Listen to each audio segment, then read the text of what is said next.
Good evening, everyone. Welcome to SOAS, if you're new to SOAS. This evening, we are looking at the subject of the war on terror, focusing on Guantanamo Bay. And just to give you an outline of what this evening will look like, we have 4 speakers. We have Andy Worthington here. I'll introduce him properly in a second. Moazzam Begg is going to be here. He's running a little bit late and sends his apologies.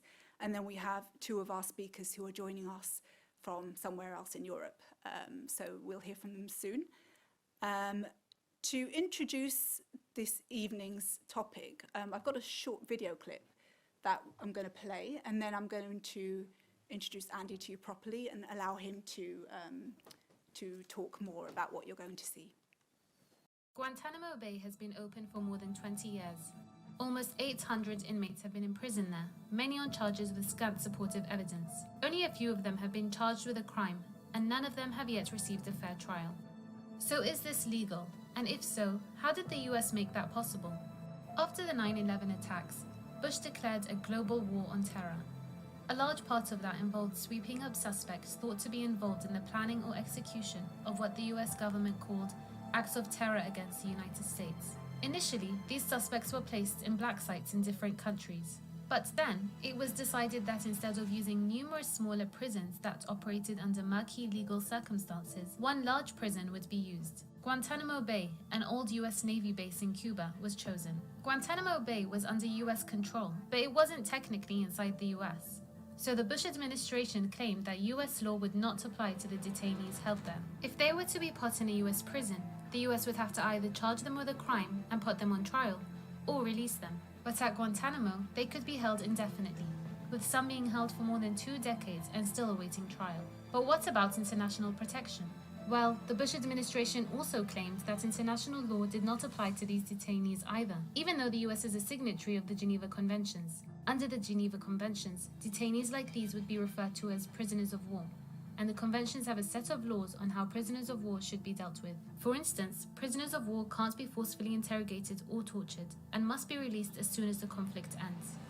So the Bush administration made up a new term, calling them unlawful enemy combatants. The US then claimed that it could hold these unlawful enemy combatants indefinitely. Thus, the US created a prison where all legal protections available for its inmates within the national and international system had been visibly withdrawn, and allowed it to be operated outside the rule of law. Will those who have been held there ever be able to seek legal recourse? I'd first like to welcome Andy Worthington to the panel. Andy is an independent journalist and widely regarded as the world's foremost expert on Guantanamo Bay. He's the author of the Guantanamo Files, the stories of the 774 detainees in America's illegal prison. He's also the co-director of the documentary film Outside the Law, Stories from Guantanamo, and the co-founder of the Close Guantanamo campaign. In 2009, he was the lead author of the United Nations report about secret detention worldwide, with particular focus on US rendition and torture programs. And in 2011, he was a media partner of WikiLeaks for the release of classified military files from Guantanamo. Welcome, Andy. Thank you, Nina. Hello, everybody. I'm glad to see so many people here. Let me put the mic on. As some of you will know, Guantanamo's been open for a long time. Today, it's actually been open for 7,985 days. That's 21 years, 10 months, and 10 days. It opened on January the 11th, 2002. Now, obviously, I can remember that. I wasn't as old as I am now, but it is over a third of my life time that Guantanamo's been open. So I'd just like to find out from the audience here, can you put your hand up if you were born after January the 11th, 2002? That's quite a lot of people. So this prison is older than you.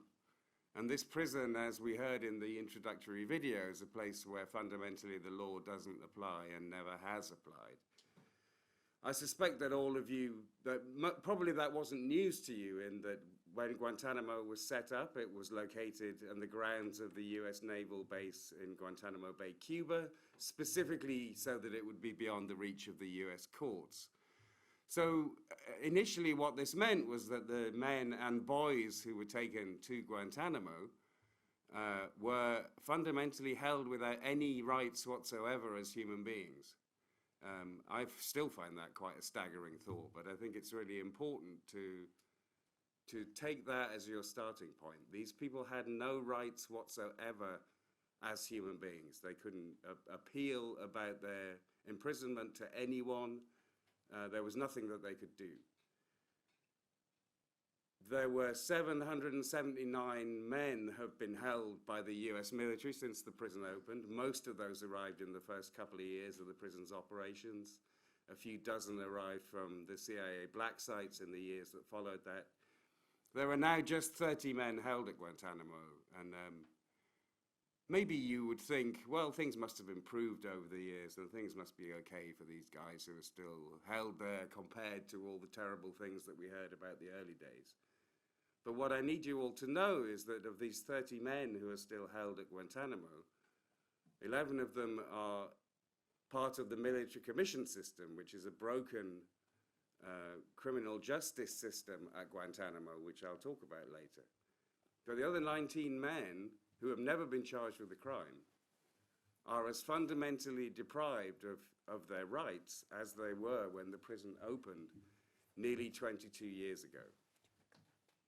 So let me explain how we got from there to here and how it can be that nearly 22 years after Guantanamo opened, and having had President Obama in charge for 4 years and now having had President Biden in charge for 3 years, I can say that the majority of the men still held at Guantanamo are held as fundamentally without rights as they were when the prison first opened.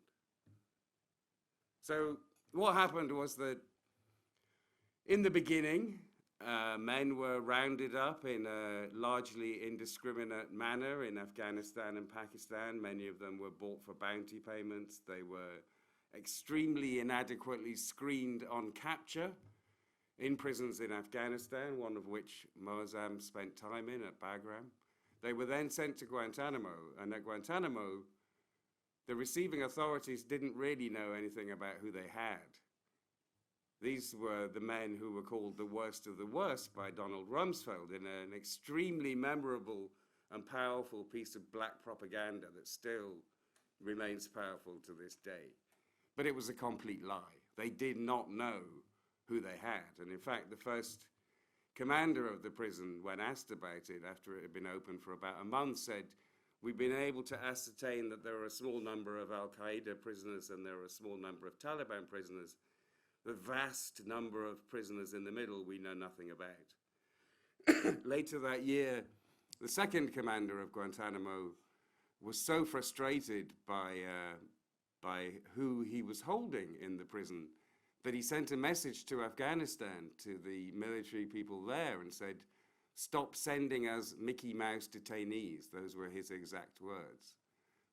So you've got a prison full of people where they didn't know who they were. They said they were the worst of the worst, and they had absolutely no rights whatsoever. It took 2.5 years nearly for the men held at Guantanamo to get any rights. 2.5 years in which extraordinarily abusive conditions were prevalent at Guantanamo for much of that time, particularly after the first two commanders that I've spoken of. It was a commander called Jeffrey Miller,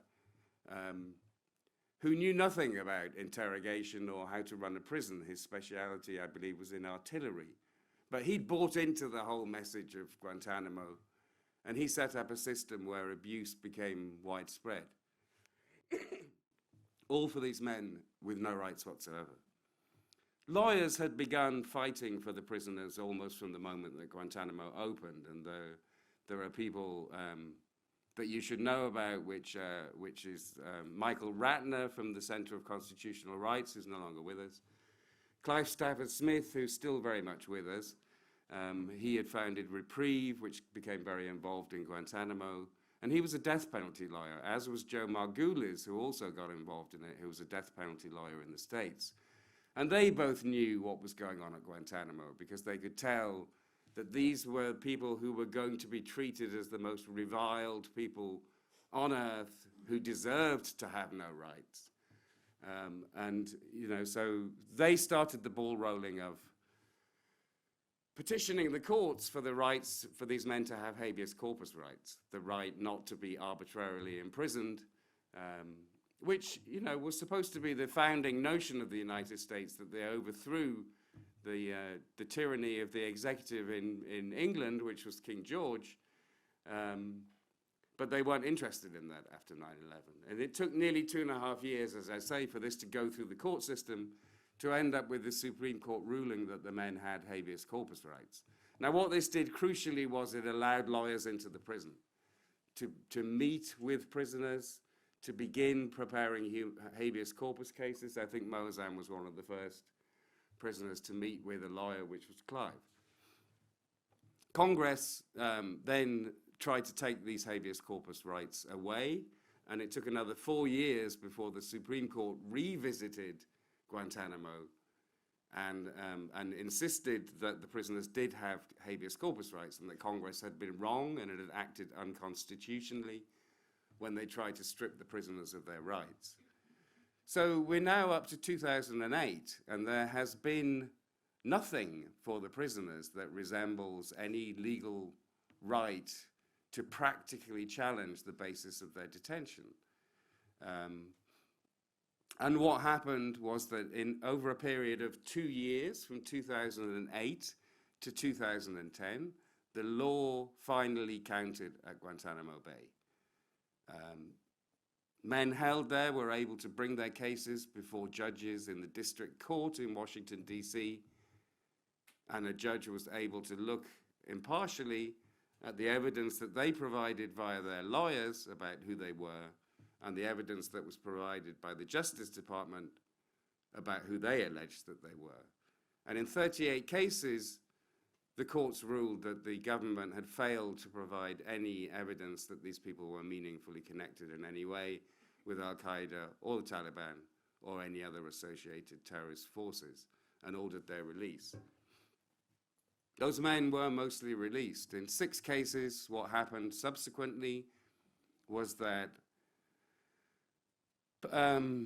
malignant, politically motivated appeals court judges in the district court, the next court up in Washington, D.C., started changing the rules, started passing rulings that made it more and more difficult for these men to have their habeas corpus petitions granted. They vacated 3 of these rulings, they overturned 3 others. So we ended up with 32 men who were approved for release through the law, by courts, and who were freed from Guantanamo. Eventually, these appeal court judges shut down the entire habeas corpus process for men held at Guantanamo. The last ruling, I believe, was a ruling that said that everything that the government came up with as evidence, however risible it was, should be regarded as presumptively accurate. So this was in 2010. 2011, the last of these rulings came through and habeas was finished, hurling the men back into this entirely lawless detention situation that they'd been in for all those years up until the habeas ruling in June 2008, which is called Boumediene v. Bush. So we're in the Obama administration. We're a couple of years into the Obama administration, and what Obama had done when he took office was that he set up an administrative review process of officials within the government who met once a week to go through the files of the men held to decide what should be done with them. Should we carry on holding them? Should we put them on trial? This administrative review process, the Guantanamo Review Task Force, reviewed 240 men's cases. They were the men that had been inherited from Bush. And they decided that 2/3 of these men should be freed, that 36 of them should be put on trial, and that 48 others were too dangerous to release. although they conceded that insufficient evidence existed to put them on trial. Now, if you know anything about evidence and how that should work, that's a very flimsy basis for continuing detention, possibly for the rest of your life. So Obama then set up a second review process called the Periodic Review Boards.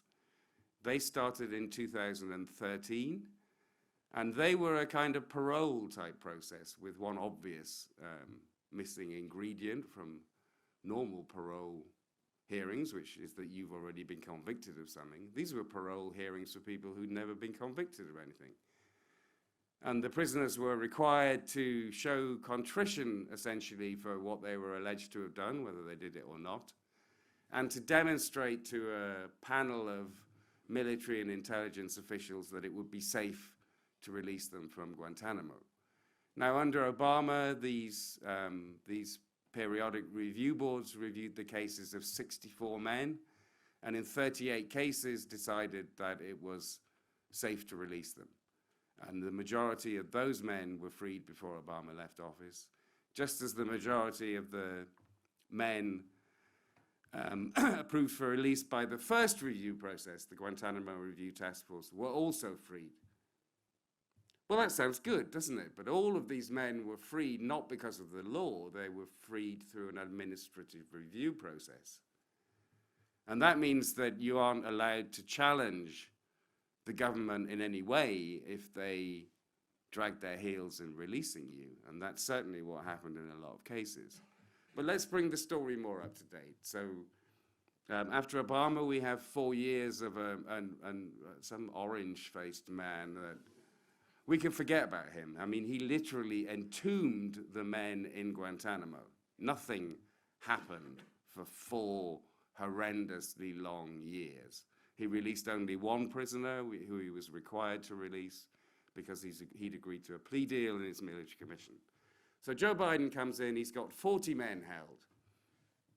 Who are they? Well, he's being pressurized, finally.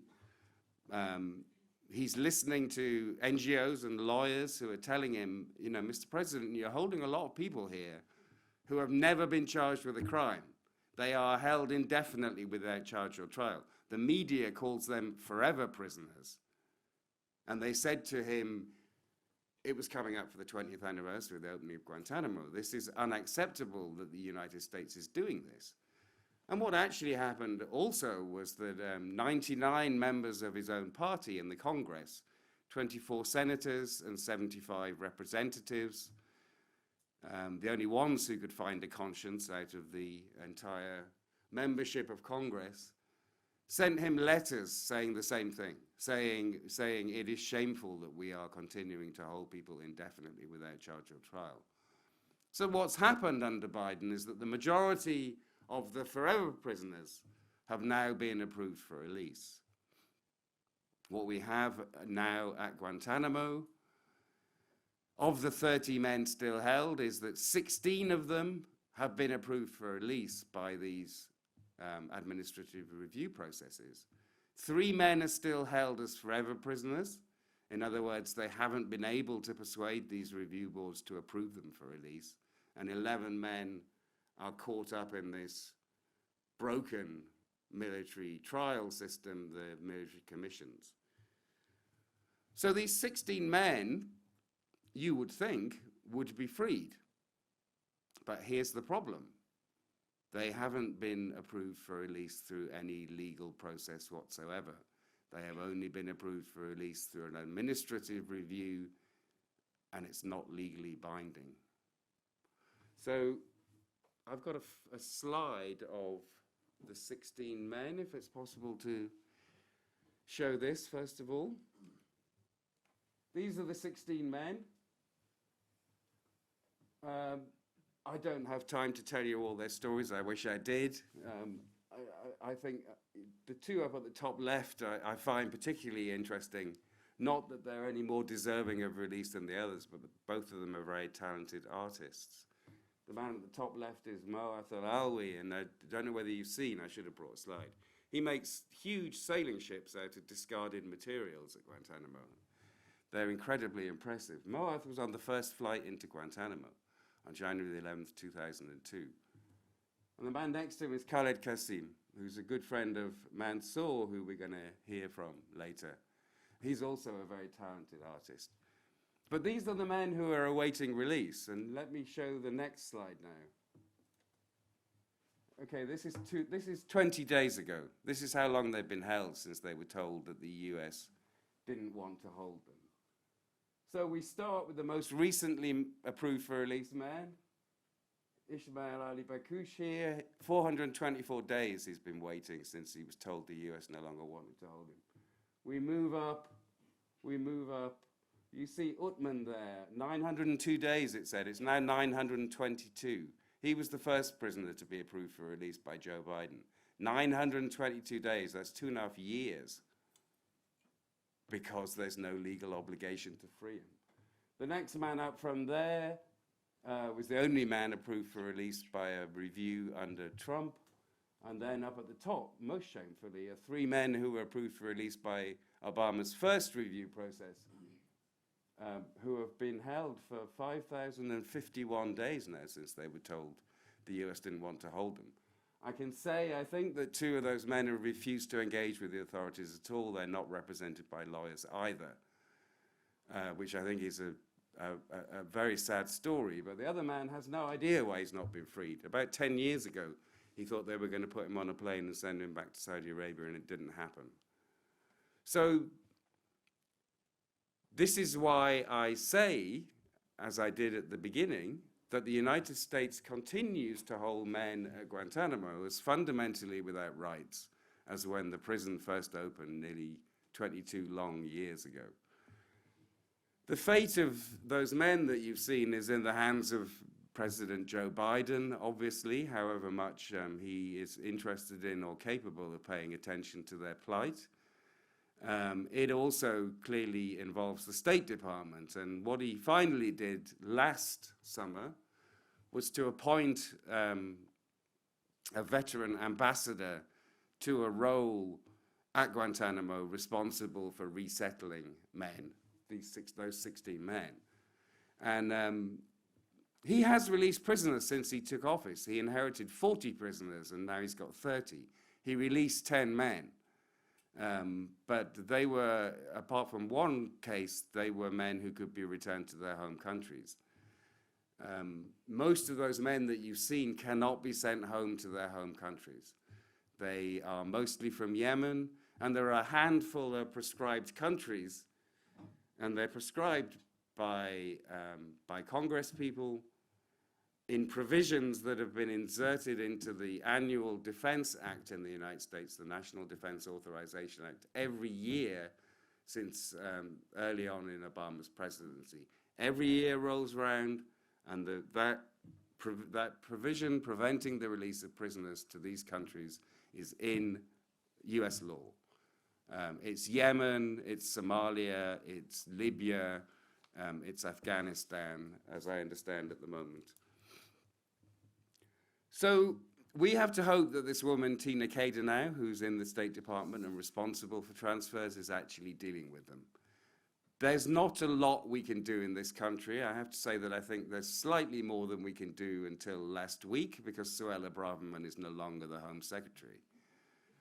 And it would be really hard to imagine a more repellent character responsible for allowing anyone into this country under any circumstances. But it's not politically a brilliant situation in this country that we should do something to help these people. But what I will say to you is, please bear it in mind that that's a good thing to push for. These men need third countries finding that are prepared to offer them safe and secure homes, and the United Kingdom could do that if it had the political will. So if you want to be involved in that, then please do. I'll stop now. I've got other stuff to tell you about how you can get involved in things, but I'll do that later. Thank you very much for listening. Thank you, Andy. As Andy said, you'll have a chance to ask questions, and you can explain a bit more about what people can do to help towards the end. Welcome, Moazzam.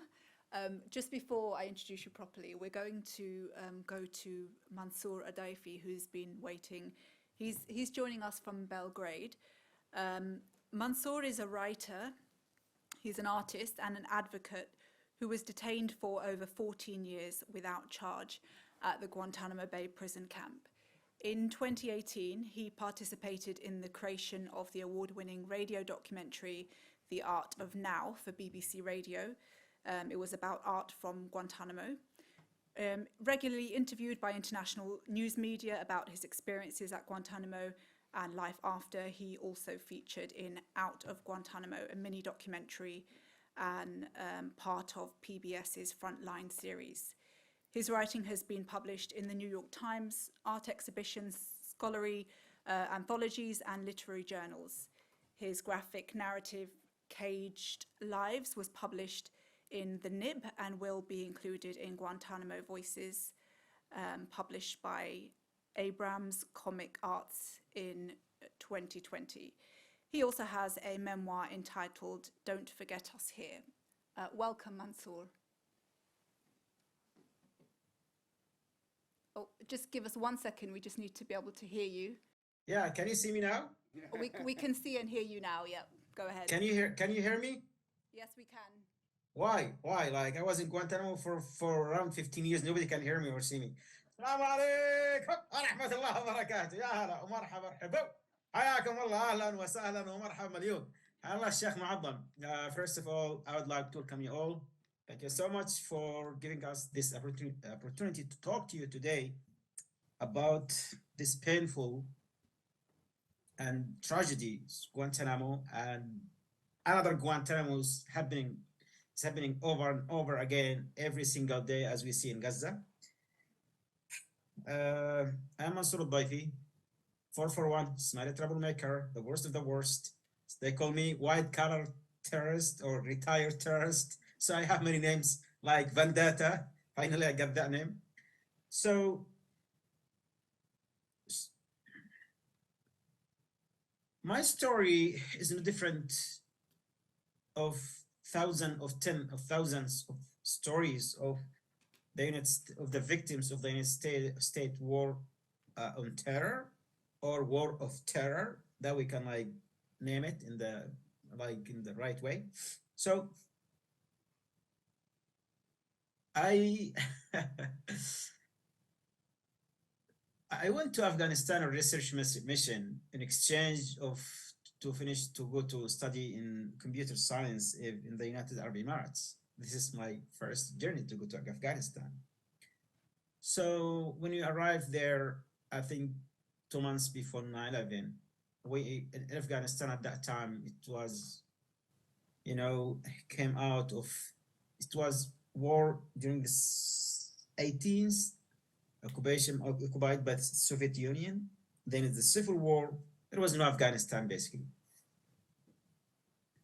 9/11 happened. United States announced war on terror, decided to invade Afghanistan. Warplane came through leaflets offering a large bounty of bounties for anyone who would bring Arabs or Al-Qaeda or Taliban. So Sheikh Moazzam was sold. I don't know how much he was sold for, and many of us were rounded in those cases. So when I will show you something. When I was sold to the Americans, I was sold to be Al-Qaeda commander and 9/11 insider, and they get a lot of money. So this is me here. If you can see, I don't know if you can see, guys. So can you see it? I don't know. Yeah, we can see it now. Yeah. So this smiley troublemaker is there. So I was sold. I was sold to the CIA at the age of 18 as a middle-aged Egyptian to be Al-Qaeda commander and 9/11 insider.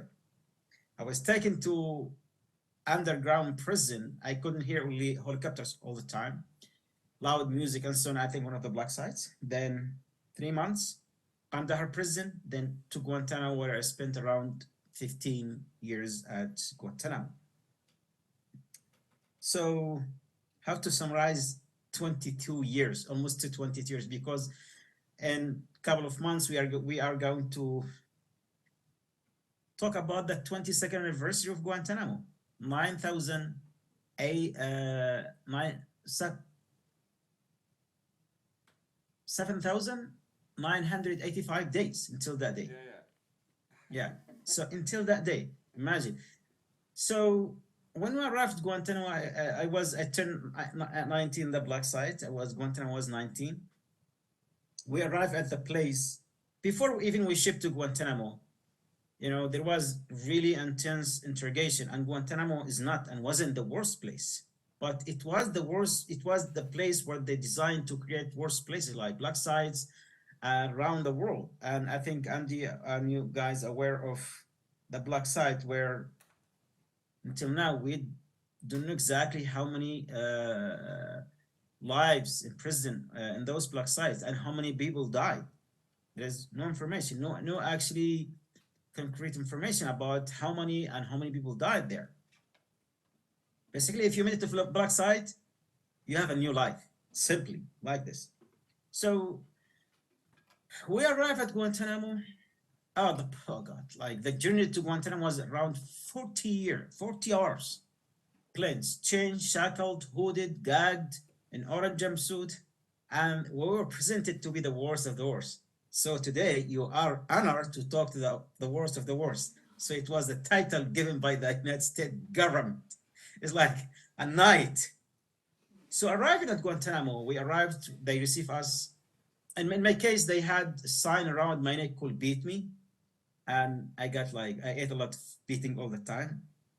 We arrived at Guantanamo at the process station, where every step on the way, they made us feel this is it. They're going to kill us. They're going to execute us, because we didn't know what to expect. And we didn't know why we were there until when and what would happen to us.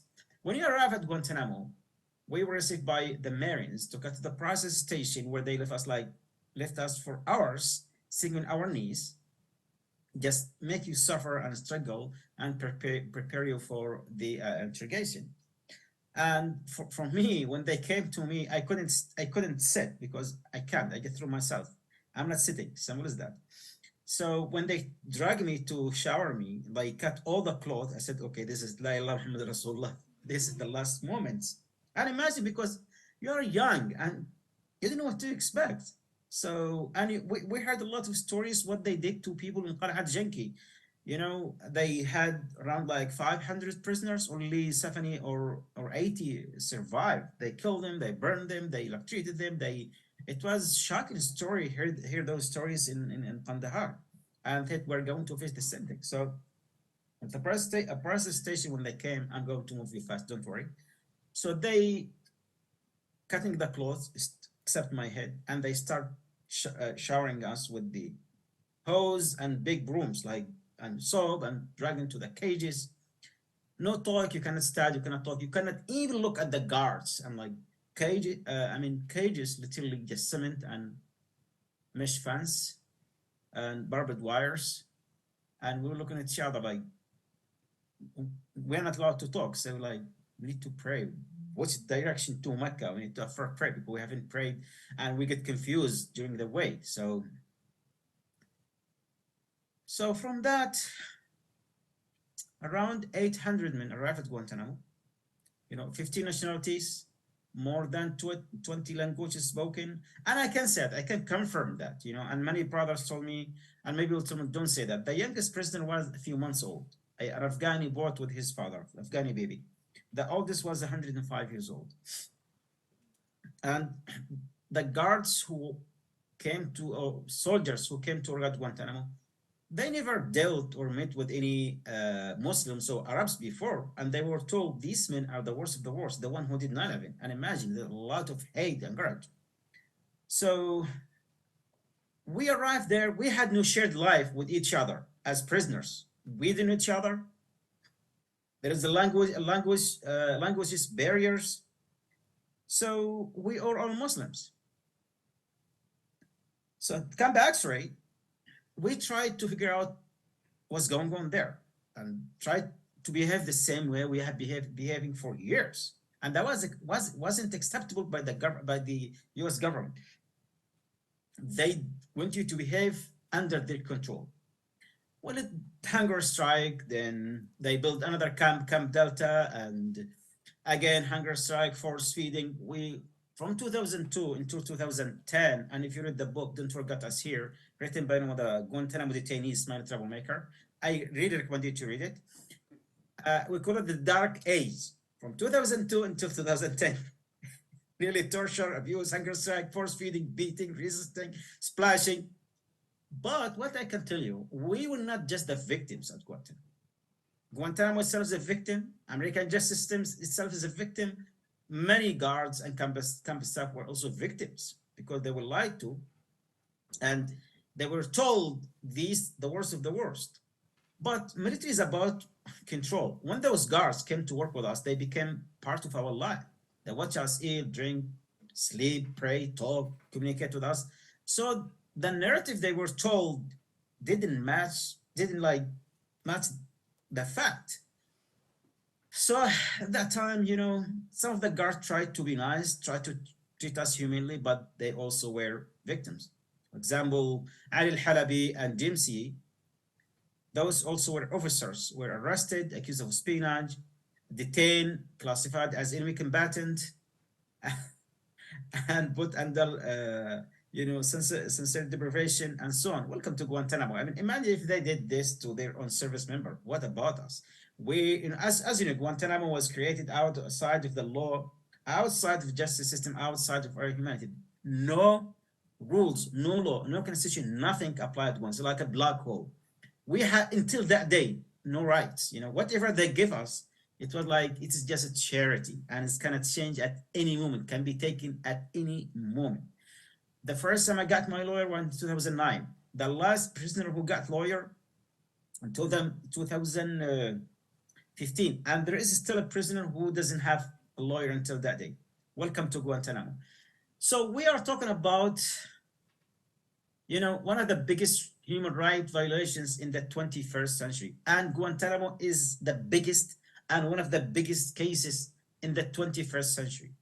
Until now, it was created by the United States, and still is going on. There is and still no end in sight about ending that case. What I mean by ending that case is not just closing Guantanamo physically. As victims of Guantanamo, we will keep speaking out and fighting, because for us, closing Guantanamo means, this government must acknowledge its wrongdoing. It must apologize to the victims, and it must, there must be some reparation and compensation for the survivors. And most importantly is accountability. We need to see people brought before justice. What you see now in Gaza, how prisoners were treated, abused, tortured, raped, because there is no accountability. Those interrogators who torture us, and some of the interrogators who tortured us in Guantanamo, they also torture prisoners during the Vietnam War, and they came to us and tortured us in Guantanamo, and they went tortured prisoners in Abu Ghraib in Iraq. So there must be accountability. We need to see George W. Bush, Dick Cheney, Rumsfeld, Gerald Jeffrey Miller, and Ron DeSantis, and everyone brought before justice. This is our goal. It's not impossible, but it's possible, and we will keep fighting for this. So in 2010, when Mr. Obama failed to close Guantanamo, they said, well, we are going to change the rules. They are basically, Americans are smart. They didn't change the rules in the paper. SOP, like standard operation procedures, was written by General Jeffrey Miller. I almost start cursing. Sorry, guys. We call it, as prisoners, we call it shit on paper. They never change the rules, still the same, written by General Jeffrey Miller. What they do, they relax the SOP, like, okay, let it go. So in 2010, many of us were in hunger strike and force feeding with the thick tubes to our nose, to our stomach. So we got TVs, newspaper, family phone calls, healthcare, communal living, even the interrogation, everything had changed. That golden age lasted for almost how many, like 2011, 12, 13, everything upside down when the army came to take over, and we had to go back again on the forced feeding and the hunger strike to protest the situation. So during that time, we had a little piece. I learned English. I work on my book, as you, inshallah, you will read. And we paint, we managed to work on ourselves because we were deprived for years and years and years. And what I can tell you, what makes us as a unique individual human being are our faith, our belief, morals, ethics, emotion, relationship, experience, knowledge, uh, memories. When you arrive at Guantanamo, that were our survivor kit at Guantanamo.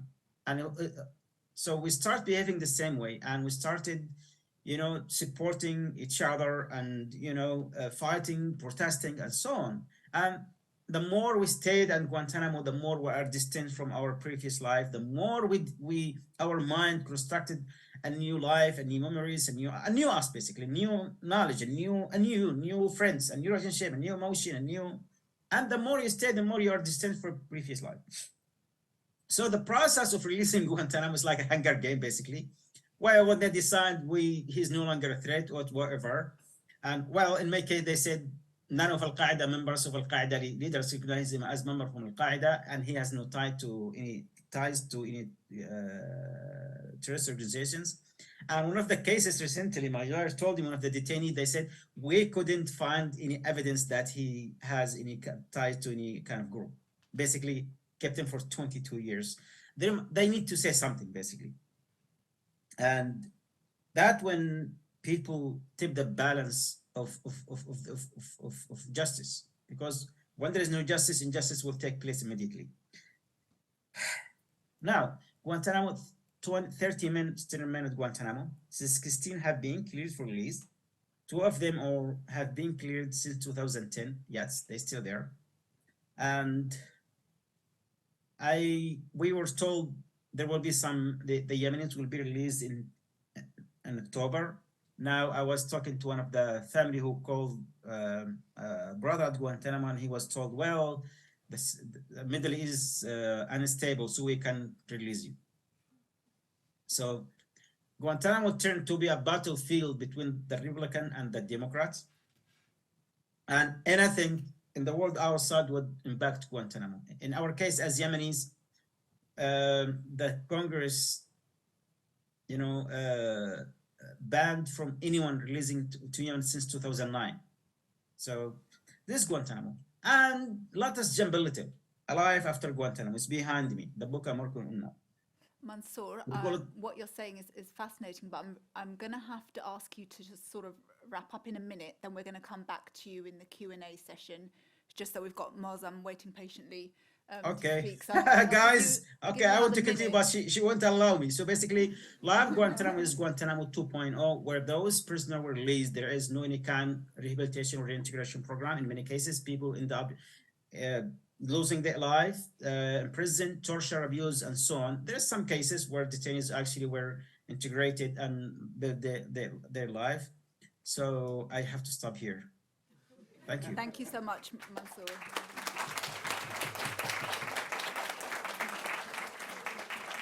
Okay, our next speaker is Moazzam Begg.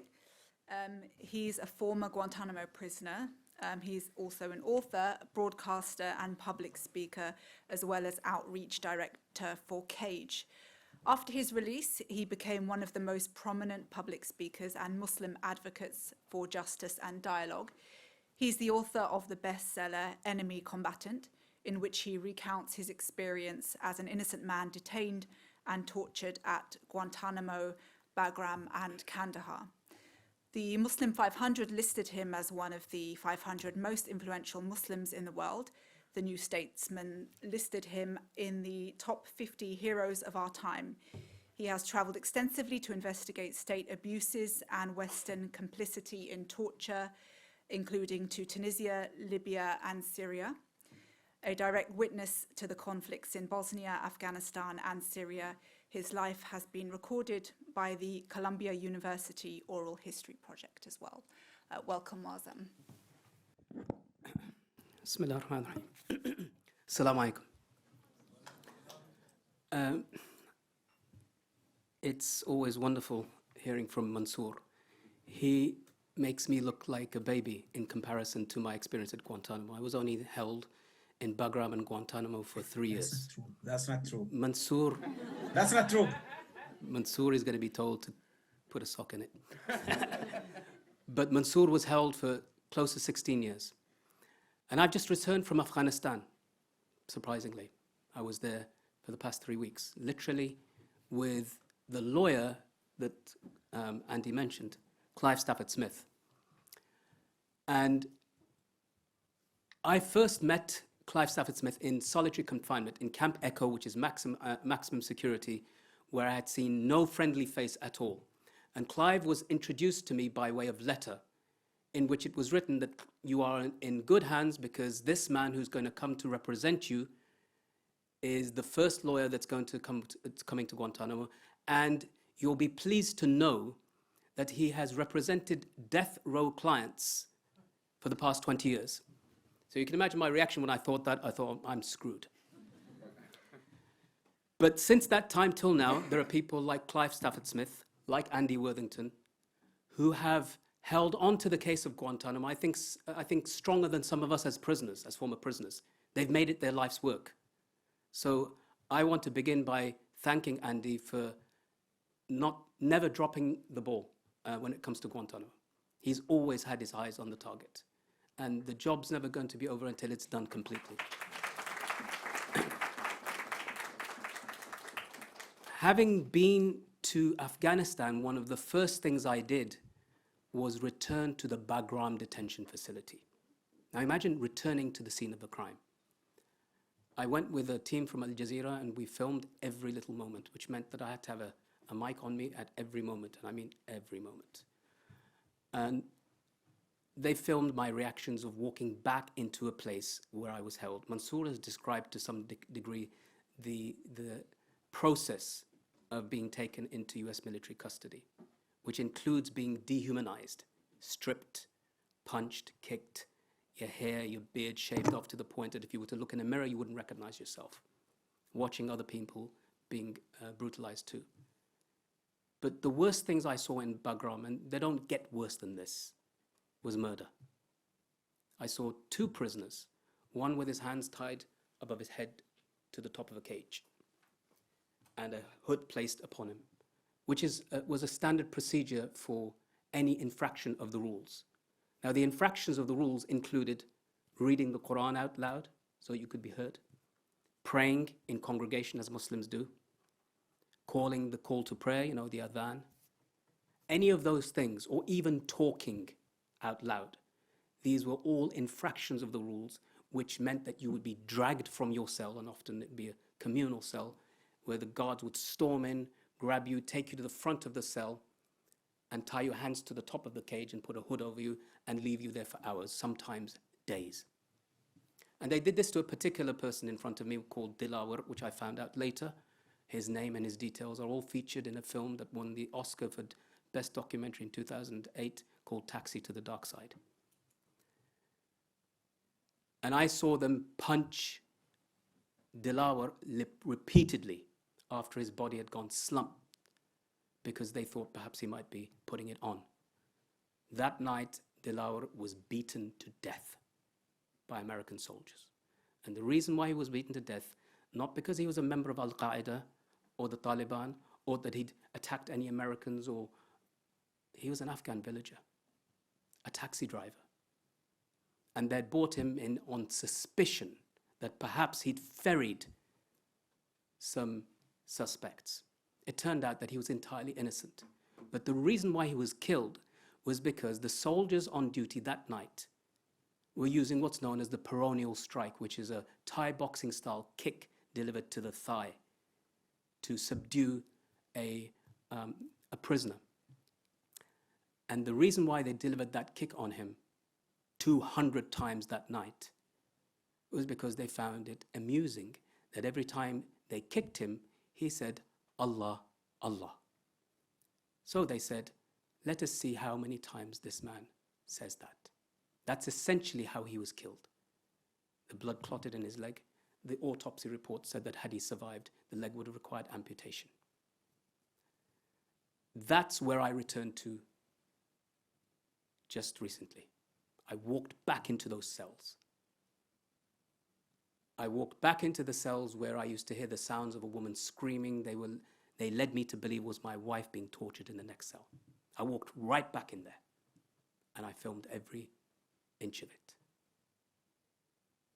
Not so that I enjoy reliving it, I don't, but so that, you know, I do this, I talk every year to a new group of students as much as possible around the country. And too much is never enough. There's always going to be people who've never heard about what I'm talking about. They've never heard this story. So why not put it into a film so it's there for eternity? And so that's part of the process of returning to Afghanistan. But here's something else. I want you to think about this deeply. The war on terror lasted for 20-odd years. British troops, American troops, and the entirety of NATO were present in Afghanistan, and as a result, as was mentioned earlier, General Jeffrey Miller, who I met and saw in Guantanamo, was then redeployed. So he goes from Guantanamo, he implements the Enhanced Interrogation Technique program, which is just a euphemism for torture and cruel and degrading treatment. He goes from there to Abu Ghraib. He is responsible for detainee operations and prison operations in Abu Ghraib in Iraq. He is responsible when the naked prisoner pyramids and the torture of prisoners and the rape of prisoners, men, women, and boys, are taking place in Abu Ghraib. It is under him that that process becomes commonplace. And then slowly but surely it's revealed that after the breakup of Iraq, 17 members of ISIS's 25 leaders were held in Camp Bukha and Abu Ghraib and tortured by this process, dressed in orange jumpsuits. So you see the correlation. There's a direct correlation to what happens here. And it's important to kind of remember that connection, because the war on terrorism over there has a direct response over here. We have a series of anti-terror legislations in this country where people are held here without charge or trial. Under emergency legislation, 16 North African and Middle Eastern men are detained in high security Belmarsh without charge or trial in the land of habeas corpus and Magna Carta, which says, to no man shall justice be delayed or denied except that they'll be judged by a court of their peers. The same people, the same process that allows for our detention without charge or trial on the basis of secret undisclosed evidence is used here. And the unfortunate part about it is nobody cares. Most people don't even know. And you may see, if Mansoor, if you can move your head a little bit, we can't see Mansoor now. If you, never mind. We'll get him back. Behind Mansoor is an image of a man. You see him with the eye patch. He is still in Guantanamo. His name is Zain al-Abidin Abu Zubaydah, aka Abu Zubaydah. You can never forget this man. And I'll tell you why. Because initially, first of all, he's a Palestinian. He's a Palestinian from the West Bank. He grew up in the 70s and the 80s throwing stones at the occupation forces. So anybody who thinks that this whole thing started has even got to do with Gaza, or it only started on the 7th of October, he grew up in the West Bank, in Ramallah, throwing stones as a child against tanks. He grows up, eventually he goes to Afghanistan. He wants to join some kind of movement which will help him liberate his homeland. In the end, he gets targeted by the United States, who say that he's Al-Qaeda and that he's Osama bin Laden's right-hand man. That is entirely false, concocted evidence. But when they take him into custody, he is tortured around the world. He's taken to a prison in Thailand called the Cat's Eye, where he's waterboarded. And waterboarding is an ancient technique that was used during the Spanish Inquisition. Its original name in Spanish is called tortura del agua. You're made to feel like you're drowning, even though you're not submerged. Your hands are tied, your legs are tied, your head's tied, and they pour water right down your nose and your mouth. He was subjected to that over 83 times. He describes in self-portraits he's done of his own torture that were published in the New York Times in, I think, 2018, where he describes the various techniques that were used on him in various torture sites. Three of those torture sites were in Europe, in European Union nations, Lithuania, Poland, and the third one, Romania. Those countries have all compensated him, can you believe it? Compensated him for their role in his torture, hundreds of thousands of dollars, yet he remains in Guantanamo. He's one of those people that's been deemed as a forever prisoner. In fact, there's a film and a book published about him called The Forever Prisoner. The same person who made that film called The Taxi to the Dark Side, Alex Gibney, he also made this. The status being, you're too innocent to charge, too dangerous to release. I'm sure you studied all of that in law school, right? Yeah. And Abu Zubaydah, in his self-portraits of torture, describes how he's locked, put into a box, into a coffin, naked, and left there for hours on end. That's just one of the techniques used upon him. And a few holes drilled in that coffin so he can breathe, and water poured into there, or sometimes insects. And these are kind of the architects of the torture program. You see what they say. The architects of the torture program are not just the psychologists who carry out the torture. It's also the lawyers, the attorneys general, who state and craft legislation to say, because torture is illegal according to international law as well as in the United States. But they skirt around it by saying that there's enhanced interrogation techniques. And they say that if it's not severe physical impairment or death, then it's not torture. So you can then waterboard somebody because there's no severe physical impairment other than the feeling of drowning. You can put somebody in a box. You can make them feel completely isolated inside that box. They can't move. You can be in stress positions. That's all okay. And that's how they craft the legislation. And that's why when Mansoor talks about accountability, can you name one person in 20 years of this torture program carried out on hundreds of prisoners with a whole host of evidence, which includes a Senate torture report published by the United States Senate in 2014 on CIA torture, in which they cite over 116 prisoners that were tortured.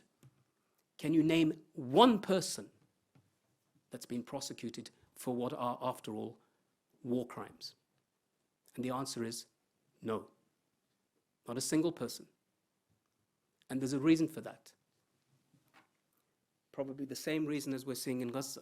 There are some people, some entities, some institutes, some people who are entirely above the law. The law does not matter.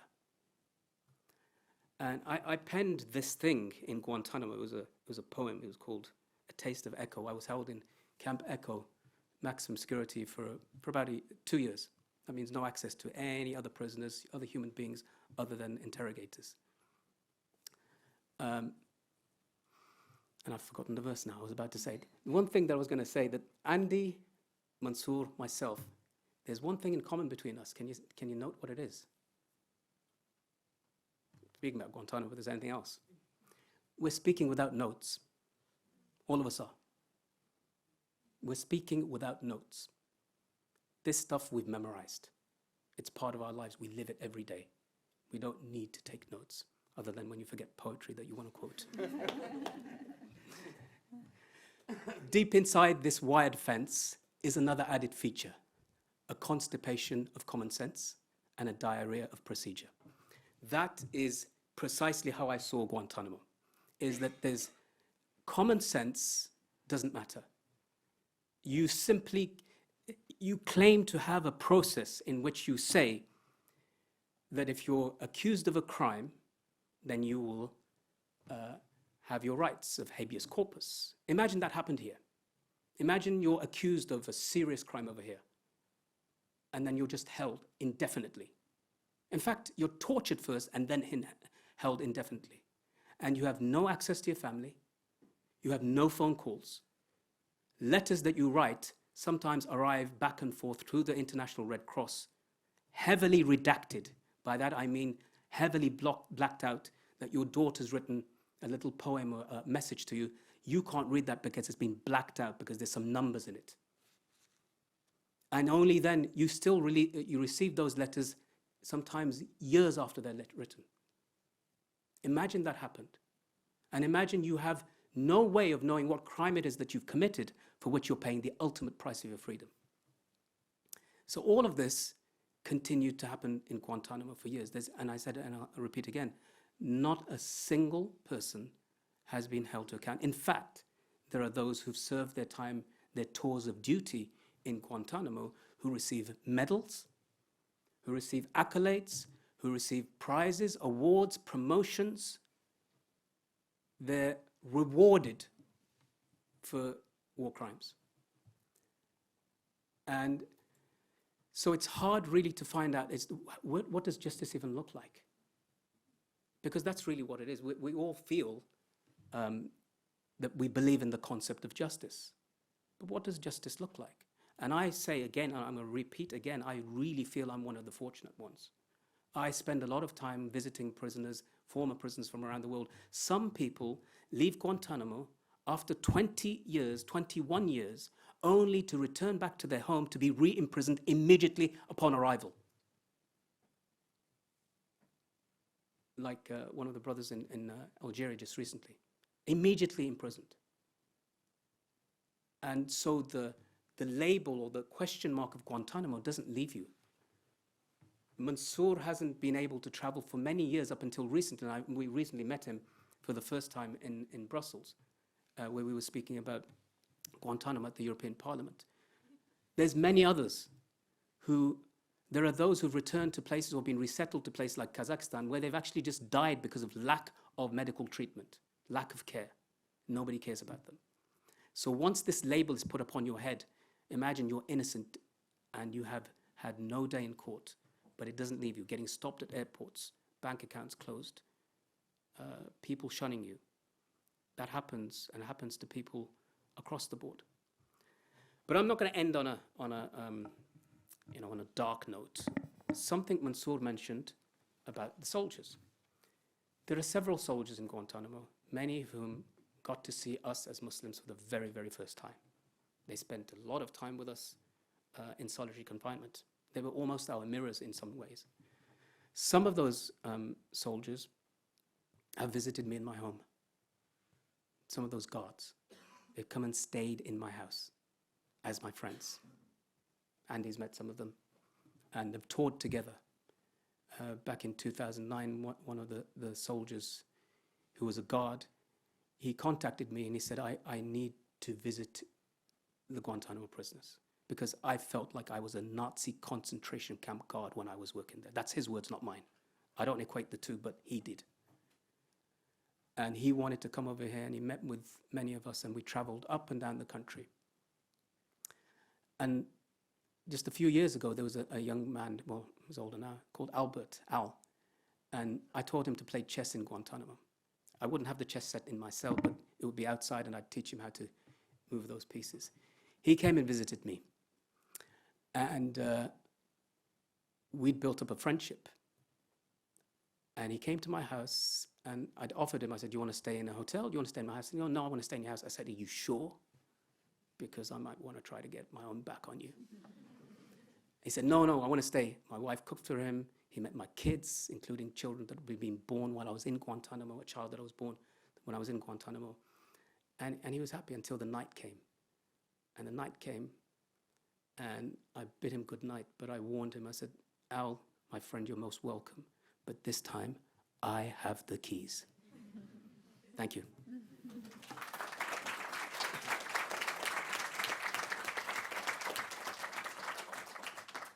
Thank you so much, Moazzam. We're going to go to the final speaker now.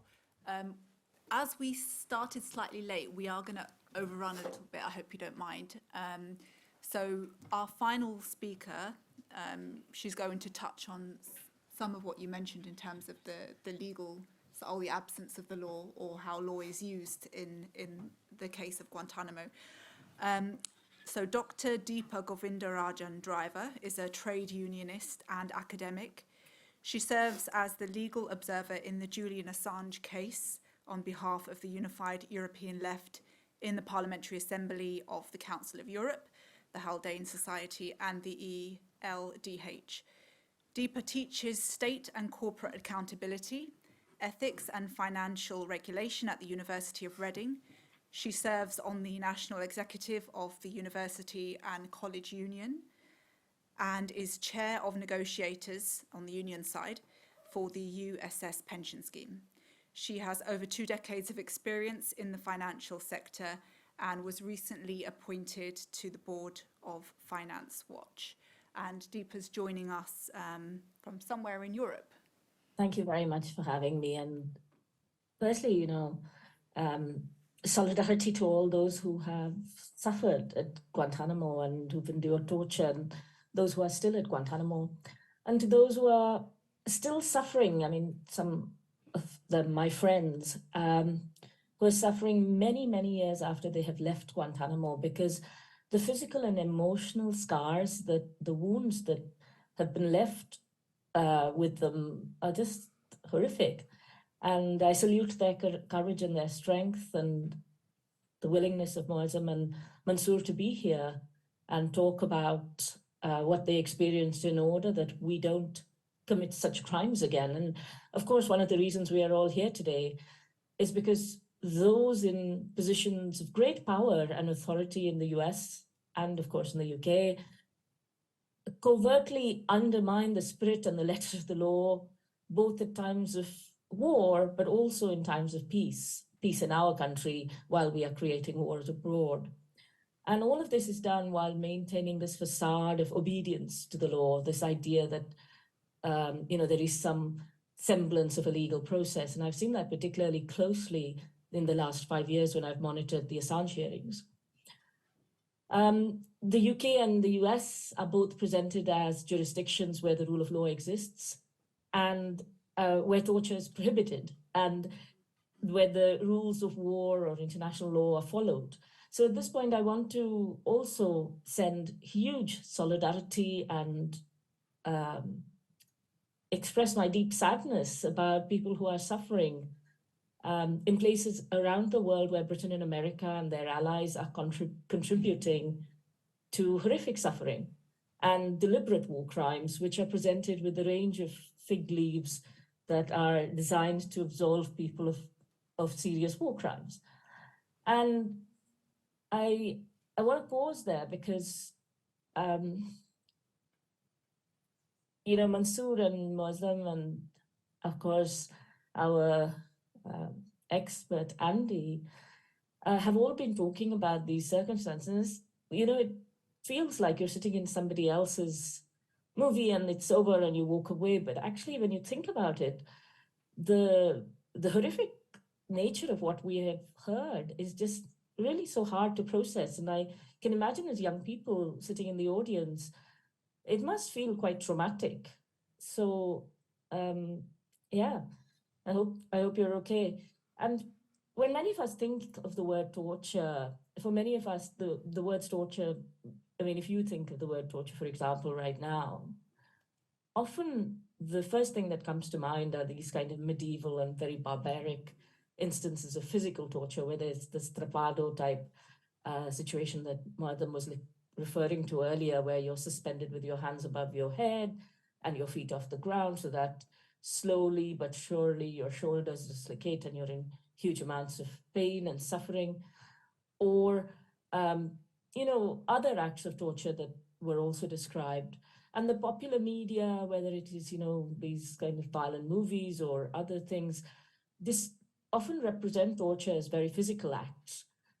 Techniques of torture, whether they are sleep deprivation or simulated drowning or severe beatings or infliction of thirst and hunger or confinement in small spaces or exposure to very, very extreme temperatures, sexual humiliation, prolonged isolation. All of these things are somehow the main things that come to mind when we think of torture, but whether, to me, most torture, or all torture, as Niels Melzer says, is psychological torture, because it is intended to dehumanize the victim, to break their will, and at the same time set a horrific example to those who may come in contact with them.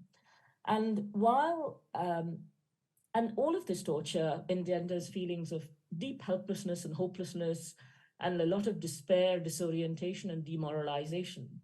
And then such effects are not just affecting the person who has been tortured, but also the communities within which they live. And that's why this community kind of definition of torture, which is the communicative definition of torture, which is given by Luban, in which he talks about the infliction of severe pain or suffering on the victim, such that the victim is meant to understand the torture as the display of the torturer's limitless power and the victim's absolute helplessness. And all of us can think of a situation ongoing at the moment where we can see absolutely this in action. And the torture of Muslim men and boys at Guantanamo, far away from here, is definitely top of our minds today. But another case of torture that is taking place right before our eyes in the heart of London is what is happening to the person who revealed some of the identities of the people whose names were hidden until that date, and of course with Andy's involvement in that, which is the political prisoner Julian Assange, who's sitting in Britain's own Guantanamo, experiencing prolonged isolation, dehumanization, sensory deprivation, overstimulation, and all of these kinds of things. And I want to highlight that this is not just something that takes place overseas to Black and brown people. It also happens right here under our noses. And we are all sitting here, and we are responsible for ensuring this doesn't happen, either by our governments overseas or by our governments here. And one of the spaces in which, one of the reasons why such torture goes unaddressed, treated unaccountably, is because of the legal framework.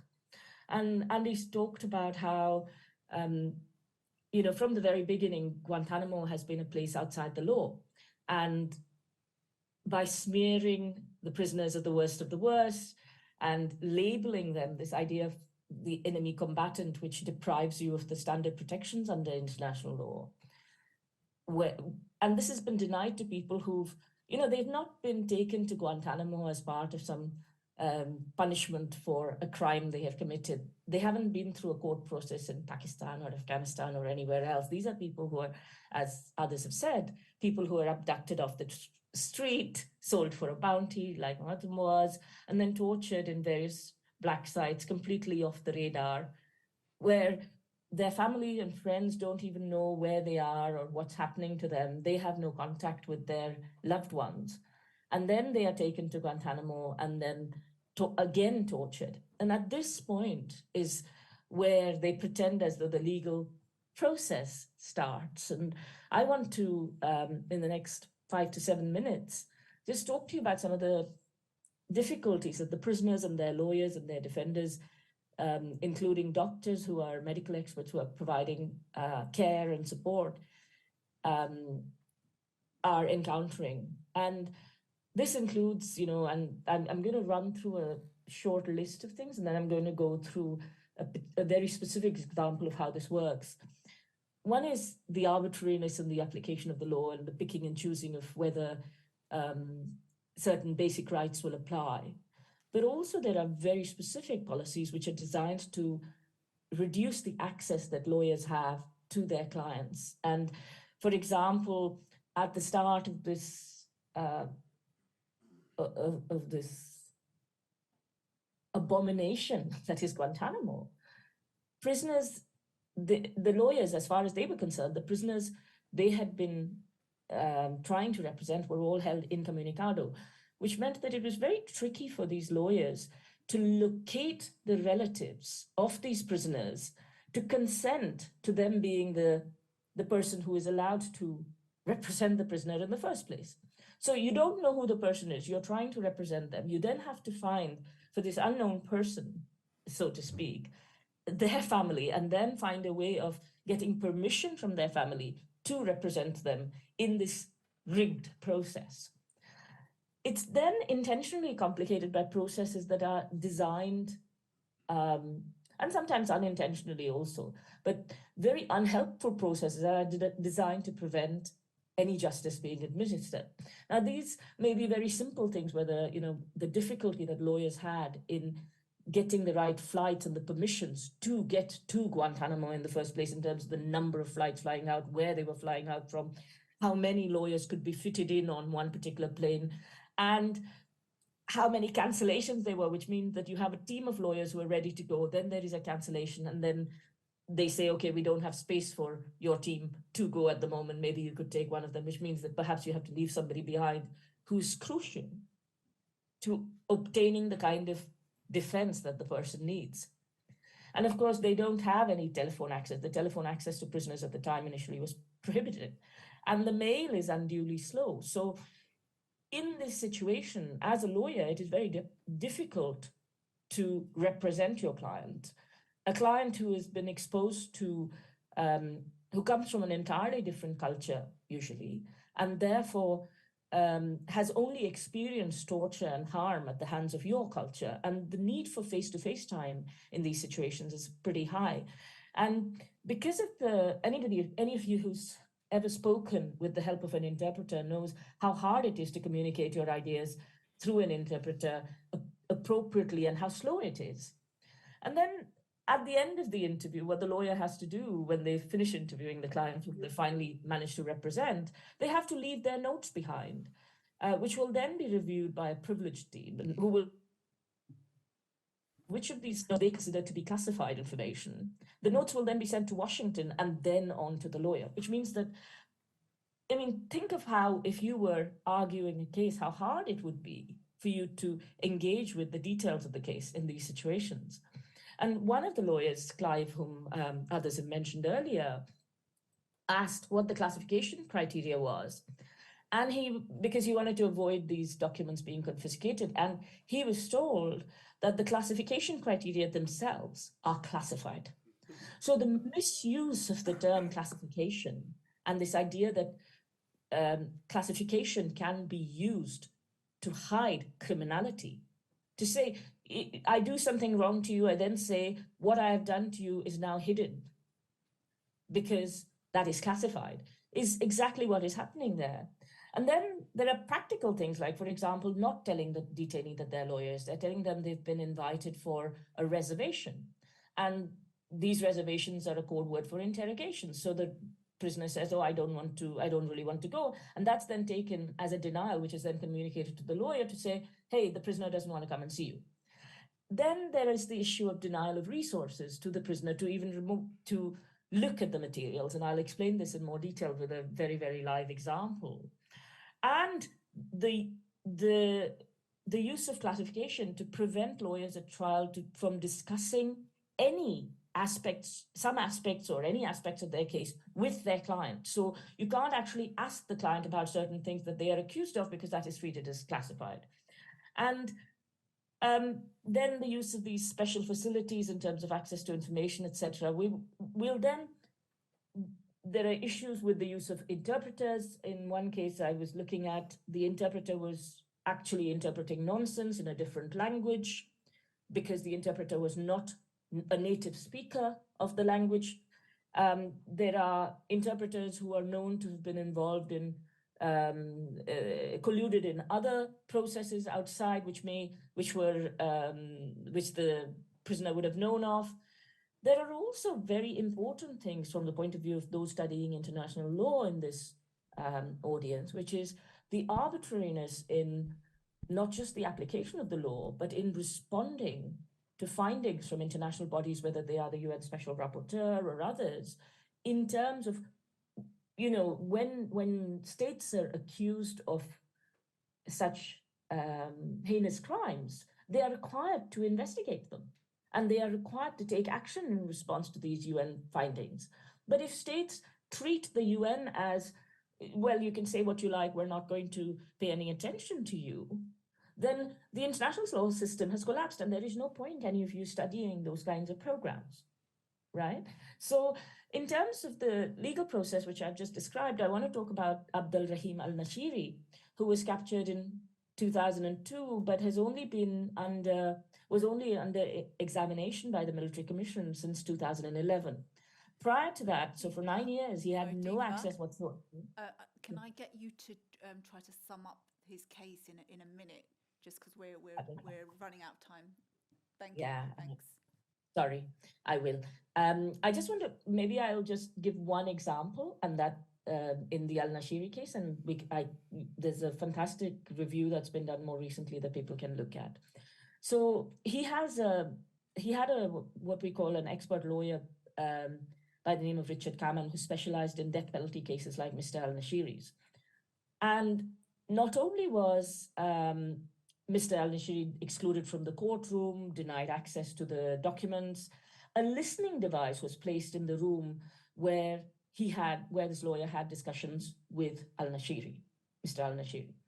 And other listening devices were also found in the room. So defense lawyers were unable to even disclose the finding of those listening devices to Mr. Al-Nashiri, which meant they felt obliged to resign. The clear ethical conflict in this person who's talking to you where you are in a position of trust and where he's disclosing information to you, and this is being listened into, and you're not allowed to tell him about it. And this is just one example of the lawfare. But in this situation, the prosecution acknowledged that the device had been discovered, but suggested that no proof was available to suggest that Mr. Al-Nashiri's attorney-client privilege had been breached. And they also argued that Mr. Kamen, who decided to recuse himself, had decided to exclude himself by himself, and that he had created his own ethical dilemma, and that it was not their fault at all. So I'll stop there. Thank you so much for allowing me to speak, and I'm very honored to be on this panel with three very remarkable people. Thank you So much, Deepa. Sorry to have to rush you. So we're going to go to audience questions now. We've got a couple of student helpers, if you can, who will bring the mics around to you. Please try to keep the questions brief so we can get as many in as possible. If you want to direct it at a specific panelist, please tell us who. We can teach him how to question people.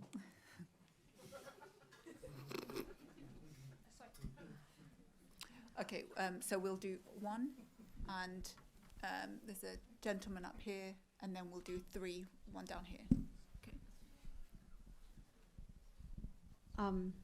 My question is, what interest does the US have in upkeeping Guantanamo Bay today after the whole Afghanistan affair is theoretically over, and its whole operation was also, apart from sadistic, purely sadistic, if we try to get into their heads what they were trying to get out of it, the whole management, legal system, everything was incredibly inefficient and costly for something that, you know, if most people were ordinary people in there, what was the whole point? I mean, yeah. Okay, thank you. Should we take the next question and then we'll answer them all together? Yes, go ahead. Hello, can you hear me? Yeah. Assalamu alaikum, first of all, to both Mansoor and Moazzam Begg. I am from Pakistan, and what I was wondering was, Mansoor mentioned earlier the mechanism through which he was sort of abducted and picked up and taken to his initial prison. I would like to ask you, what were the machinations that went into your incarceration? I read online that it was through the ISI. And being Pakistani, all three of us, we're very familiar with their methods. So I would maybe like you to shed some light onto sort of that mechanism. Thank you. And we'll just take one more question from down here. Thank you. My question is for everyone. If you had to build a resource pack for people to learn about Guantanamo Bay and everything that happened there, like what sources, books, reports, and people would be included in that pack? Thank you. Thanks. The first question, was it directed at anyone in particular, or is it? Okay. So what was the point? Can I just tell you what isn't the point? All right. So I told you I just returned from Afghanistan. Amongst the people I met with and talked to and know are senior ministers. Senior ministers, I'm talking about in the Ministry of Deputy Defence Minister, Minister of Intelligence, Minister of the Interior, of Borders and Information. They were all held in Guantanamo for 14 years without charge or trial. So you are held for this period of time, you're tortured, you're abused, your organization fights the occupation for 20 years, and you come back and you're more powerful ever than you were when you began. So I can tell you what it wasn't for. It wasn't for that. They didn't fight the war on terror for that. What it was for, I don't know. Essentially, what it was, it should have been a police operation. As bad as it sounds, they've treated an act of terrorism as an act of war. And as such, America should have known that if you invade sovereign nations that essentially did not invade you, the nation didn't, and you carry out an act of war, you will have to pay everybody will pay the price. Everybody. That means Americans, that means people on the ground, and we were just the nasty byproduct, which is the prisoners, because what's worse than imprisonment is death. And, you know, whilst we talk about Obama being this great liberator and so forth, in fact, he brought in a program which, instead of extrajudicially detaining people, he said, I'm just going to extrajudicially kill them through drone strikes and assassinations. A new process that the United States began. And that was meted out not just in Afghanistan, but then Pakistan and Somalia and Syria and Yemen. And instead of containing the problem, instead of rolling it back, instead of saying we're holding innocent people, which is what Obama should have said as a constitutional lawyer, he never said that at all. So Guantanamo is a bipartisan project in the United States of America, both Democrat and Republican responsible. And I think, therefore, Guantanamo was very American. In fact, I think it is as American as apple pie. And maybe that's the dark thing people don't want to say, is that it's there because that's what America does. I'd just say briefly, they don't know what they were doing. They were told from the beginning, you know, by people, like I mentioned, the first commanders who recognized that they had nobodies. I mean, quite a lot of people said that in the first year. They ignored it. Andy keeps referring to me as a nobody, as Mickey Mouse. I mean, At some level, it must be profoundly embarrassing that they messed up so badly, I think. You know, in my assessment of the cases against the men, you know, I've regularly said that they never accused anyone of having any meaningful connection with Al-Qaeda or any terrorist organization, and more than a few percent of the people held there, of the nearly 800 men who were held there. And the problem, I think, that we have with Guantanamo, as it has gone on and on and on, and closing it, is because, well, first of all, it proves that when you tear up all domestic and international laws and treaties, you create a quagmire for yourself. But it's also because it became politicized, and I don't want to suggest that the Democrats aren't massively to blame, because they have shown cowardice, as Obama demonstrated, in actually closing it, pretending that he's not the president, that there is some higher power. You're the president of the United States. You said you were going to close it. The same could happen with Biden, but he's scared, and that's the other main point, is he's scared because Republicans have particularly weaponized Guantanamo, which they did under Obama. I think that part of what they did under Obama was because so many of them are racist. It was a way of attacking a black president. whatever it was, the Republicans have successfully weaponized it. And you see if you ever bother to, it's not good for anyone's mental health, but if you ever see the screaming far-right lunatics in the Republican Party, when they get a chance to start going on, banging on about terrorism and why Guantanamo is so important, they are a major obstacle. And so that's another part of the problem. But, you know, there has to be some shame there at certain levels of people who go, what, we did what?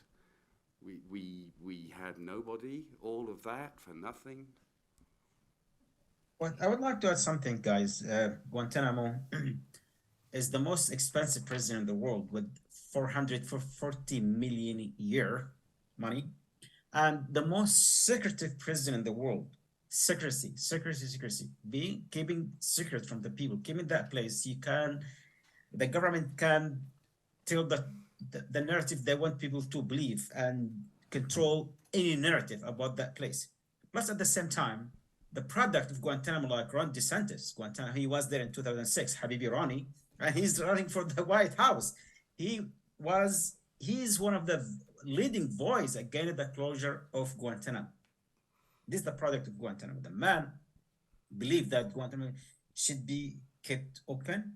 That's what we are calling for, the closure of Guantanamo, accountability, apologize, reparation, and so on. So join us in the movement. We're going to close Guantanamo on our way, inshallah. Andy, together. Ina, can I just come in with one point? Because, well, a couple of points. I think it's very dangerous to assume that the logic that normally applies within legal processes or within financial processes, where you're, discussing the cost of this versus, 440 million or whatever it may be, versus what they're getting out of it. When you torture somebody and the information that you extract from it isn't necessarily true and cannot necessarily be used in a court of law. So why do you torture somebody? If you were thinking very logically, then you wouldn't torture someone, right? But to my mind, the reason that Guantanamo still exists is firstly to, can you still hear me? Yeah. Yeah, we can hear you. Thank you.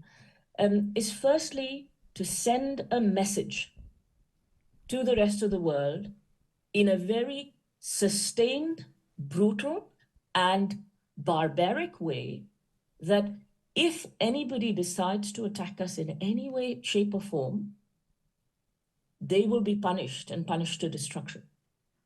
So firstly, it's a torture, lawfare, Guantanamo are all communicative. They are intended to give a message. The second thing Guantanamo is intended to do is to legitimize and create, as Mansoor was explaining earlier, techniques which were trial run in Guantanamo were then used in other parts of the world in all kinds of different situations. And they are still being used to this day. So it is also a ground for a way for these rather sadistic people to test run their ideas on people who don't matter. Because once you've labeled somebody worst of the worst, then nobody cares what happens to them. And so they think, well, if we erode their rights, it doesn't matter because nobody will do it to us. And the last and most important thing that is out of Guantanamo, out of the war in Gaza, out of wars in Afghanistan, in Iraq, etc., all of these wars are ways to launder money from the pockets of taxpayers, as Assange has explained, into the hands of the military-industrial complex. It's an easy way because firstly, you create a terrorist, you fund them, many of the people who were arrested and taken to Guantanamo had fought on the side of the Americans against the Soviets.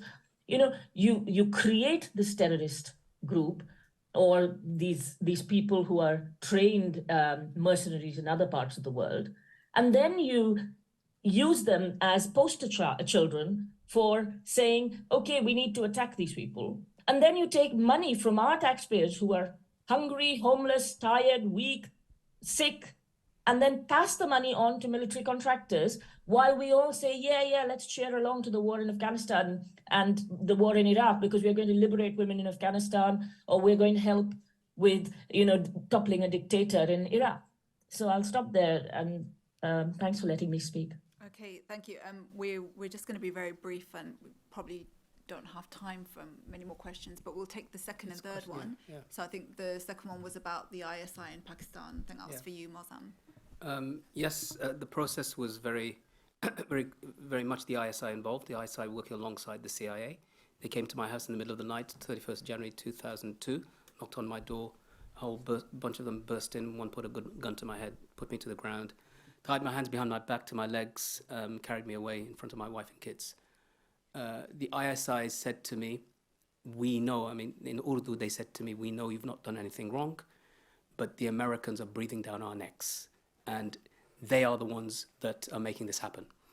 In fact, one of them, they were so ashamed that he said, and I'll say it in Urdu, then I'll describe it in English, "Bete mujhe pata hai main is kaam ki jo kar raha hu, dunya aur akhirat bech diya." He said, I know that I've sold my temporal life and my life of the hereafter, in which everybody believes in, for what I'm about to do. And he quoted a verse from the Quran which essentially says that not a leaf falls in the darkness of the night except that it's in the knowledge of Allah, meaning that nothing that I'm doing will escape me. There will be a recompense. So he knew this very, very well. But Pakistan played a massive role. I cannot understate the role Pakistan played. And as a result of its role, to this day, Pakistan is so unstable. War in the Northwest Province. I've met Imran Khan a few times. We spoke about what had happened. He tried to bring an end to it. But as essentially, in Pakistan, you never used to have disappearances before the war on terrorism. You never used to have drone strikes. You never used to have people sent over en masse without any extradition process to America or elsewhere. All of that happened in the war. It destroyed Pakistan as a country. And the ISI, unfortunately, were willing participants. And there's just no escaping from that. Okay, and then the third question. Can you remind us what the question was? It was if you could build like a resource pack with different sources and like people or interviews that, what would the resource pack for learning about Guantanamo Bay look like for each of you? Okay. I can say, if you go to the CAGE website, cage.ngo, you'll find a list of reading recommendation books, which include Andy's, mine, Mansoor's. These are primary books. Primarily, I would suggest that books that are written by former Guantanamo prisoners themselves, and then by experts like Andy and others, lawyers like Clive Stafford Smith.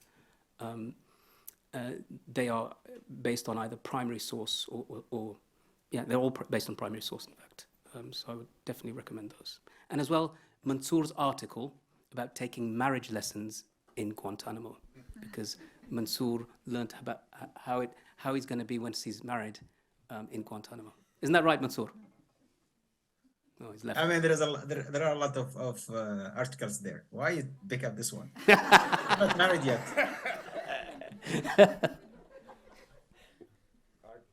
I'd like to recommend my own website as well, if that's okay. So that's andyworthington.co.uk, where I've been writing about Guantanamo. I think there were 2,700 articles there or something. Andy's been writing about Guantanamo since the Dark Ages. Yeah, I started with a quill. Closeguantanamo.org is another website that I run, which is specifically campaigning. And Mansoor, do you want to add anything to that? Hold your book up, Mansoor, come on. The book. Hey, book, where are you, sweetheart? It's not here, believe me. So I'm going to be the mystery. Guys, Google, don't forget us here, and read it, please. First of all, I'd like to add, yes, Guantanamo implies torture, lawlessness, abuse of power, and injustice. And Guantanamo is not about Muslim or Arabs or me, or it's about us all as human beings. It targets our humanity in the core. So Guantanamo now is everywhere. So we need to encounter a US Guantanamo, then the rest will follow, inshallah. So really, we need your help, support to call for the closure of Guantanamo. bring awareness to the case, and so on. And closing Guantanamo is not gonna happen soon, but it will happen eventually, and we are going to see people behind bars, inshallah. Thank you, Mansoor. And just before we end things, I think we mentioned earlier on what can people do practically to help in this situation. You know, seminars, I'll let Mansoor go first. Yeah, I'll go. Like seminars, speaking engagement, students, campaign, join us, and spread the word about Guantanamo. And soon we are going to have another book, Letter from Guantanamo, a TV show on the process, and you will love it, trust me. So there's a lot of stuff you can do. I mean, we have monthly vigils, you can attend that. So invite Moazzam, invite Andy, anyone who like a student, classes, and so on. So keep the case, like we are struggling to keep the case on the media. Yeah, so spread the word. Anything else, Andy? Yeah, well, I helped this year to establish an all-party parliamentary group for the closure of the Guantanamo Bay detention facility, to give it its full name. It involves, some of the great MPs that we have in the House of Commons, because there aren't that many of them. Most of them are in the APPG. But if you're interested, you could let your MPs know that it exists. You could let your MPs know that you care about Guantanamo and tell them why they should, although most of them don't. What we also do is we have a thing called the UK Guantanamo Network, which we've set up, which is a number of groups that are interested. And we hold monthly vigils for 2 hours on the first Wednesday of every month in Parliament Square, outside the Houses of Parliament. You're welcome to come along. It's from 1 until 3 p.m. on the first Wednesday of every month. And we have orange jumpsuits that you can wear. And we're there so that this story doesn't get forgotten. And another thing that I've been doing for years is that I have a photo campaign with posters showing how long Guantanamo's been open. I started by telling you it's 7,985 days today. Well, it's 8,000 days on December the 6th. It's the same day as our vigil, so we're going to try and make as much noise as possible on December the 6th. So this is the Gitmo Clock website. You could find it through the Closed Guantanamo website that I mentioned, closedguantanamo.org. Please have a look there. Take a photo of this. If you want a photo taken with it at the end of this, I can do that. Do what you can to spread the word through social media. I think 8,000 days is quite long enough for a legal, moral, and ethical abomination like Guantanamo to have been open. And it's a good opportunity for us to tell President Biden he's only got 1 year left. I don't know whether he's going to win the next one if he lives that long. He needs to sort it out in his last year in office, and we need to start making as much noise as possible throughout 2024 to get Guantanamo closed. Thank you.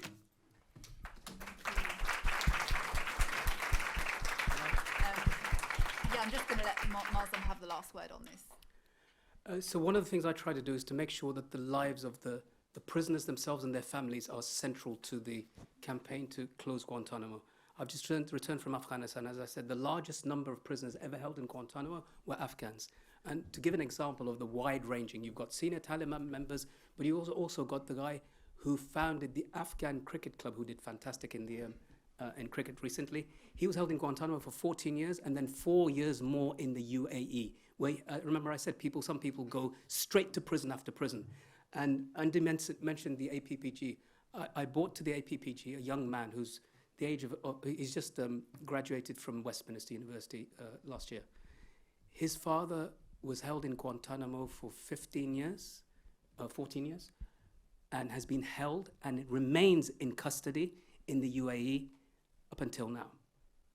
He's never seen his father, and he lives in London. Now, that's a Guantanamo story. He's a Russian citizen, but from Tatarstan. He's been living in this country for the past 12 odd years. And it's those type of stories of those type of young men who are from your generation, who are living the effects of Guantanamo to this day. There was a young man, Ibrahim, and his brother Ismail in Afghanistan. They last saw their father, who's still in Guantanamo, when they were little children. Another man called Abdullah. He can't even remember his father. He's been in Guantanamo all his entire life. So it's these young families, these young men, these young girls, these wives, these mothers waiting. The mother of the last Afghan in Guantanamo, she's around 85 years old, and she said to me, I just want to see my son once before I die. That's how long this thing has been going on. So please do support Andy's work, visit his website, visit the Cage website. And we're living in a world where if you want to know about something, you're not living in the world that I used to grow up in when there were just 3 TV channels, BBC One, BBC Two, and ITV. We live in a world where you choose your news. You choose what comes into your feed. So if you don't know what's going on, it's because you chose it. And if you chose to know, and then knowledge becomes the first step in taking action. Thank you. Thank you, Moazzam. I lied, I said I'll give you the last word, but just for academic sources, Deepa's going to mention a few if any of you are interested. Deepa? Actually, I was going to firstly recommend Andy's side, but not just because of Andy's writing, which is absolutely hugely rich in material, but also on the sources that he links to within his site, which in themselves are like a treasure trove of information. But I think the most important thing people in the room can do, in addition to all the things that have been suggested, is Guantanamo only happened because of the complicity of professionals. People who are lawyers, people who are doctors, people who are academics, people who are psychiatrists, who design torture programs, and people who consider themselves to be somehow above the law. And it's really important that when you go into the world, you engage critically, not just with the stuff that other people do, but with what you do and how you are. So I'll stop there, but yes, there's a fantastic range of resources that are on Andy's website, not just through his own writing, but also through other people's work. And I'd recommend you start there as well. Thank you, Deepa. A massive thank you to all our panelists, to Moazzam, Andy, Deepa and Mansoor. And also I just wanted to say thank you to the ICOP Student Society members and staff who are here. That's Unzila, Will, Halima and Afan for helping out this evening. And thank you so much for coming, and sorry we overran. And thank you to Nina. Thank you to Nina for organising it. And thank you everyone. To the students too. Thank you so much, guys. See you soon in London, inshallah. Yeah. And someone promised me to bring someone promised me today to bring some sweet to snack. So I will come to eat it there, inshallah. Mansoor, we're finished now, okay? No, he's getting the last word. Can I just say, Yeah. Nina introduced you to ICOP. We also have, it's like everybody wants their own. We've also got another all-party parliamentary group. I'm Alison Scott-Bowman from Law. So we could work together. Our all-party parliamentary group is chaired by John McDonnell. Some of you may have been here when he's come and spoken on our panels. He's brilliant. He's absolutely fantastic. He's also part of the Guantanamo group, group, obviously. Wherever there's goodness. So, you know, if you work with Halima and the others, you can become involved. Last week we had a panel on Prevent in Portcullis House, which is where all the MPs have their rooms. So we could actually cause a lot more trouble if we got over to Westminster. If we get more universities involved, more students involved, if we speak truth to power and we keep doing it, they have to listen, particularly to you young people, to be honest. So thank you very much. If you are a student as well, sorry Alison, if you want to get involved, there's a QR code that Halima's just putting up now. So if you scan it, then you can get information on how to join and be part of ICOP if this interests you. So please do that.